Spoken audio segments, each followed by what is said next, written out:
Hey y'all, my name's Claudia, 37, female. Thanks for selecting my story. I guess I'll jump right into it. I was always one of those people who thought she had her whole life planned out. I mean, who doesn't, right? But life is like that messy ball of yarn that your cat gets into, and suddenly everything is tangled and confusing. I lost my first husband when I was just 27. It was like life hit me with a sucker punch. We were young and in love, or at least that's what I thought. He got into a car accident, and just like that, he was gone. It felt like someone had pulled the ground from under me, tossing me off. The pain and stress of losing him made me believe I'd never find love again. The idea of opening up my heart to someone new seemed impossible. Years started flying by, and I started feeling this loneliness creeping in.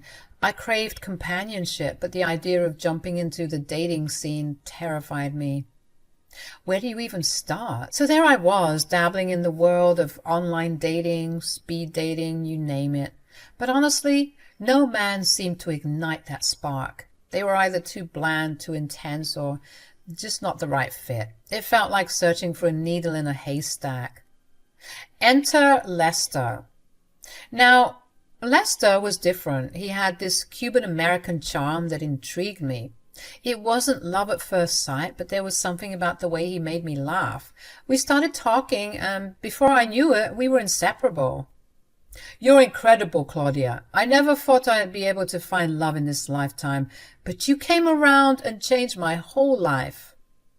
Honestly, Lester, you've made me believe in love again. This is no small task. You're amazing. Lester and I were getting closer and closer by the minute. I was so skeptical. I thought that some crap was going to hit the fan, and maybe I manifested it, but it surely did. You see, Lester came with a package deal named Wanda, his mother. Wanda had this uncanny ability to come out of thin air whenever Lester and I were getting serious. It's like she had a radar for our romantic milestones, birthdays, anniversaries, or just a quiet dinner at home. She'd appear like a genie ready to pass judgment. Now, Wanda was traditional, a real women belong in the kitchen kind of gal. And here comes me, Claudia, the unconventional wife. I didn't do much cooking. Cleaning wasn't a 24/7 gig for me. Sorry. And the real kicker, I had no interest in having kids. That last part, well, that was the deal breaker for Wanda. Picture this. We're at a restaurant, Lester, Wanda, and I. It was supposed to be a casual, get-to-know-each-other, better kind of night.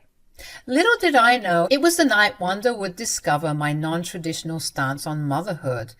As we sat there, sipping on our drinks and scanning the menu, the conversation took a turn. Wanda innocently asked about our plans for the future, probably expecting to hear about a white picket fence and a nursery in the making. You two are just so adorable. I didn't think that my baby would find someone. He was always so grumpy. And don't even get me started on his flirting skills. Just horrible. Mom, really? I wonder how he even got a woman to be with him this long, but considering that you're a lacking woman yourself, I'm not too surprised that you two are getting along. Mom, stop it right now. What's that supposed to mean? I just mean that you don't do things that are, what the kids say, wife material. Yeah, that's it. You don't know how to be a wife. Maybe according to your standards, but I reckon that I'd be a great wife. I did it once before, and I can do it again. Oh, yeah? And what do you provide? What can you do for my son? Well, I can be a loving companion. I can be his rock, his supporter, and his best friend. Ha! She thinks those are wifey qualities. I do, actually. What about cooking, cleaning, huh? Well, maybe his mother should have taught him how to do those things. I'm not anyone's babysitter. Okay, ladies, I think it's time to get some more refreshments. What do you say? Wanda and I kind of just mumbled in agreement, obviously feeling a bit bitter after this little tiff. She was getting on my nerves. I knew she came from a super traditional background, but geez, cut a girl some slack. I was still feeling a bit annoyed with Wanda's rudeness, so I decided to stir the pot a little and said, It's a shame you're not super into the modern way of doing things, because you should know I'm not really interested in having kids. The silence that followed was thicker than the black bean soup on the table. Wanda's eyes got so huge and I could practically see the gears turning in her head.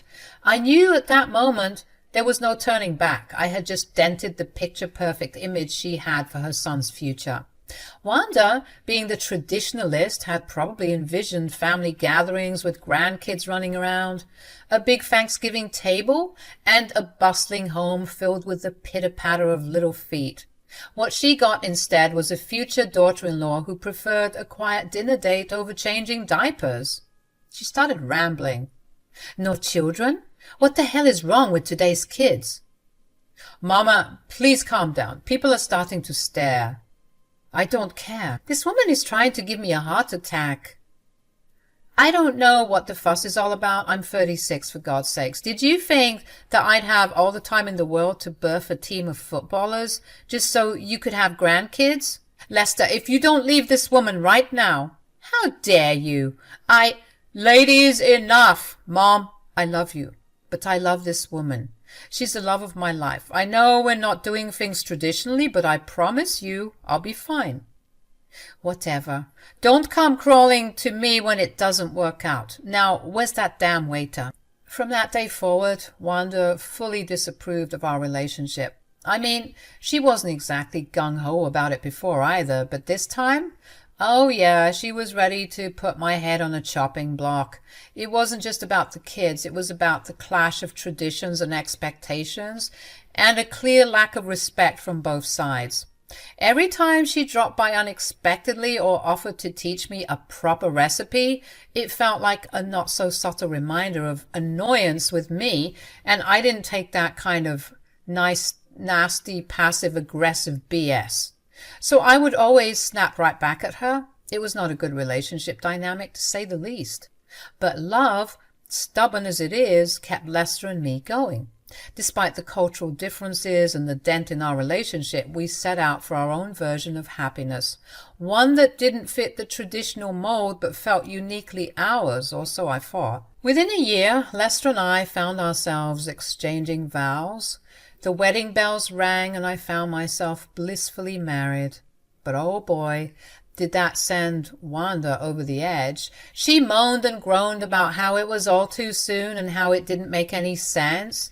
She was so close to not coming at all, but Lester convinced her, seeing as this was indeed the first time he was getting married.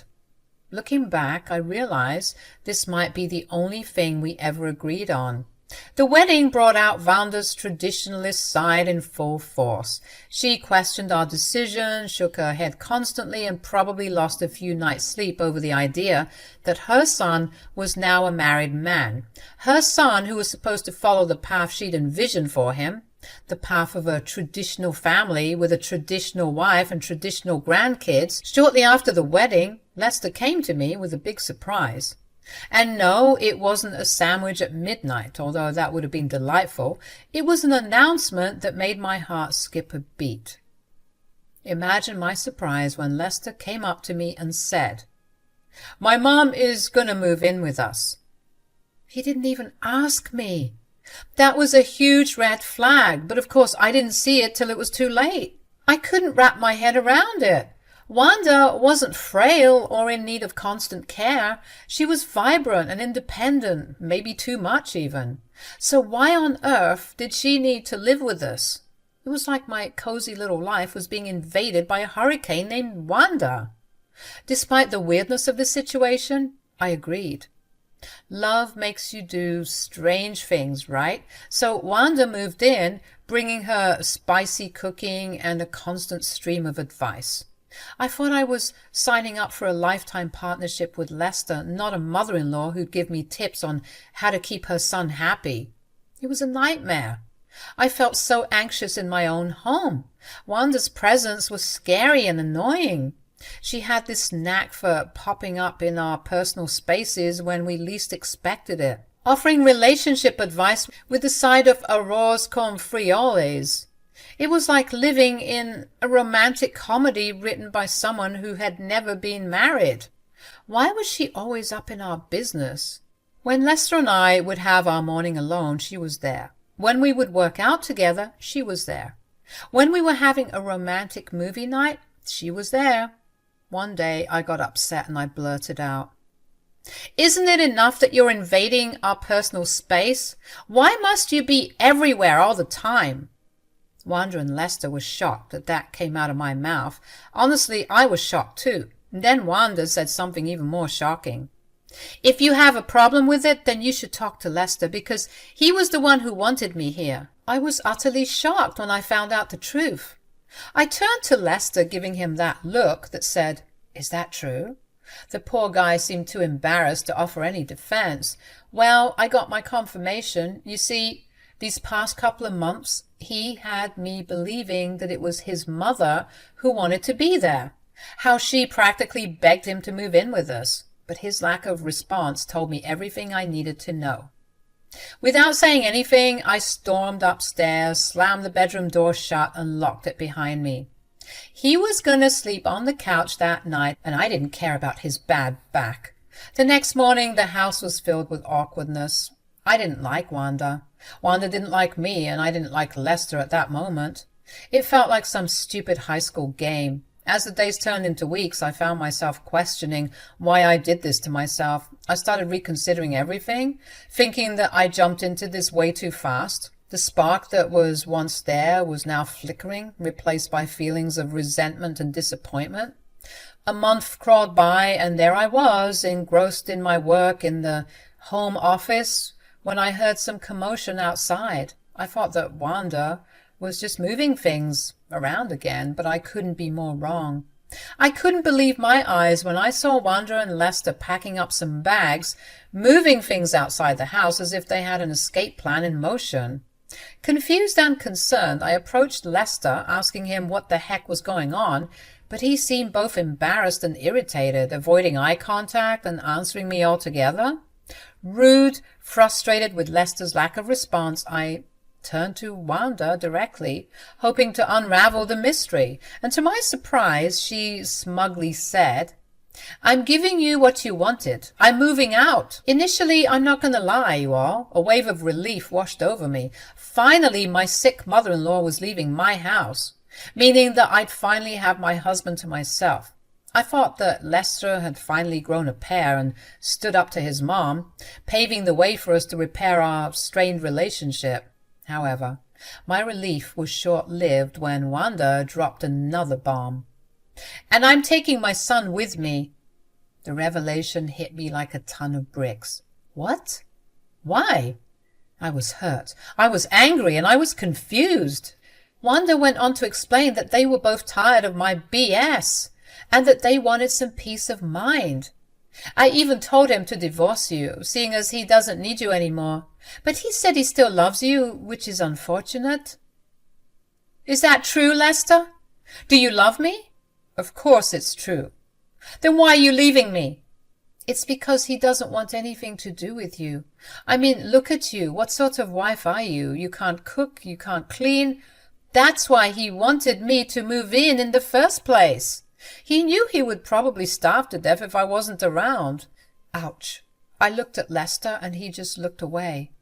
I couldn't believe I let my desperation cloud my judgment. This man wanted to be with me, but he still had his mother around? Why? Then it clicked. Lester probably only wanted me for my money. You see, Lester was someone who struggled with financial stability. He could never hold a proper job down for long periods of time, and he never had enough money to pay for rent and bills. Now, this didn't bother me. I had always been the primary breadwinner. That was how our dynamic worked. Again, I'm not a traditional wife, so bringing home the bacon wasn't an issue for me. So why on earth was this man moving out with his mom if he didn't have the money? Did he get a better job and didn't tell me? It was all very confusing. "I just have one question. Who is going to be paying for your new lease and rent?" "Are you thick?" "My son, of course." "Oh, really?"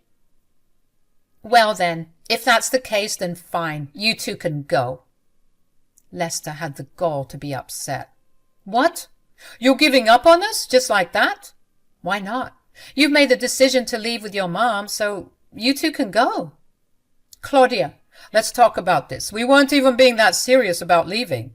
He started droning on and on about how he was testing my loyalty and how he'd never actually leave. I was confused, and so was Wanda. She started asking her son why he was backtracking now, and I didn't understand either, and I didn't want to understand. I just wanted those two bozos out of my place. Once Lester realized that my decision about them leaving was final, he angrily finished packing, and the two of them left without a second look. As the door closed behind them, I crumbled into tears, not out of sadness, but out of frustration with myself. I felt stupid for allowing a man back into my life when I clearly wasn't ready for it. The truth was, I had become desperate for love and affection. Could you blame me? I had been single for 10 long years by that point, and loneliness clearly took over my judgment. At that moment, I realized that I deserved better. I wouldn't let myself cry because of Lester and Wanda. No, I had to pick up the broken pieces and move forward. So that's what I did. That very same day, I got rid of anything that reminded me of those two clowns. I also saged my home because I wanted their bad energy to stay far away. It was a therapeutic process, cleansing my home of their presence. Once that was done, I focused on ending this embarrassing chapter of my life. I got to work drafting the divorce papers that would finally free me from my good-for-nothing husband. A month had passed without a word from Lester, but the time had come to serve him with the divorce papers. I wanted to see his face and his reaction when he knew I was being serious. So I got all dolled up, dressed nice and pretty, and headed out to their new home, which Wanda made sure to tell me about because it was in one of those rich people's neighborhoods. Pathetic. I wasn't just seeking closure, I was ready to embrace the beginning of a new self-empowered chapter. I rang the doorbell, and soon enough Lester came out of the house looking a bit stressed and worried, but once he saw me, I could see it clear as day. The look that cursed every stupid man that walked on the planet. Regret. Wow, you look... I've come to give you the divorce papers. Lester looked shocked. What? What are you talking about? I don't want to be with you, so I'm divorcing you. Hey, listen. You don't have to do that. I know things have been weird the past couple of months. Weird, Lester? You left me so that you could be with your mom at your grown age? You should be ashamed of yourself. I was trying to prove a point, okay? Well, I'm glad you got whatever you wanted out of this because we're done. Claudia, you're being delusional. Was what your mom said true about you wanting her to move in because you wanted what you couldn't have with me? A doting and submissive wife? One who is always cooking and cleaning? How could you ask me that? Did you only want me for my looks, my money? That's ridiculous. I could never. You know what? I don't even care. Have them signed ASAP. This shouldn't take too long because of the prenup, so please do the needful and I can be on my merry way. Lester started yapping about how he needed me and how he couldn't do this alone, which prompted me to ask, how are you affording this place anyway? And Lester went quiet, looking all sheepish and embarrassed like he normally would. After some moments of him struggling to find the words, Lester started spilling the beans.